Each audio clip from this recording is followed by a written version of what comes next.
Nananatiling nakataas sa red alert status ang Bicol Region dahil sa bagyong Opong. Ayon kay Grimil Naz, tagapagsalita ng Office of Civil Defense o OCD Bicol, nangangahulugan ito na activated pa rin ang lahat ng response clusters gaya ng PNP, BFP, Coast Guard, Philippine Navy at lahat ng local DRRM para tumugon sa sakunang dulot ng bagyong Opong. Nakahanda rin aniya ang iba pang national agency gaya ng DOH at DSWD para tumulong sa mga nasalanta. Inaantay na lamang umanong gaya ng DSWD ang mga kinakailangang datos mula sa iba't ibang PDRRMO para masimulan na ang gagawing relief operations. Sa ngayon po may mga preposition po na mga food and non-food items po doon si DSWD. Hinihintay lang din po namin yung count kung ito ba ay na-release since ibibigay po ito once na may request pong LGUs kasi ang LGUs meron din po yan sarili nila na mga food and non-food items.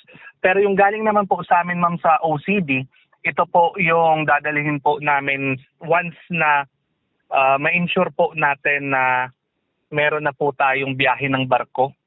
Kaya magpapadala po tayo dyan ng mga iba't ibang kagamitan like life straws, family pack, solar light, hygiene kits, tarpaulin sheets, and GI sheets po. Once na mag-clear na po yung tropical cyclone wind signal at may biyahe na po ang barko.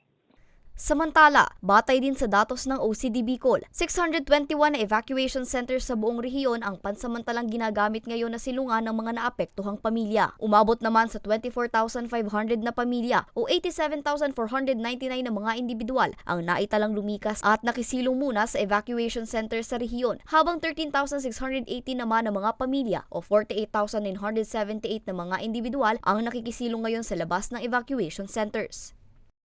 Sa lahat po ay i-double check lang po natin ang mga information na lumalabas sa social media. I-check po natin kung verified po ang reports na ito bago po natin i-share. And at the same time po, lagi lang po tayong sumunod sa iba't ibang mga local DRM offices kung ano po ang abiso para gawin natin kung ano yung nararapat para ma-ensure yung safety ng lahat. Patuloy ring biniberipika ng OCD Bicol ang napaulat na 4 katao umanong nasawi dahil sa bagyong Opong. Para sa mga balitang Tatak Bicol, Angeline Dagta.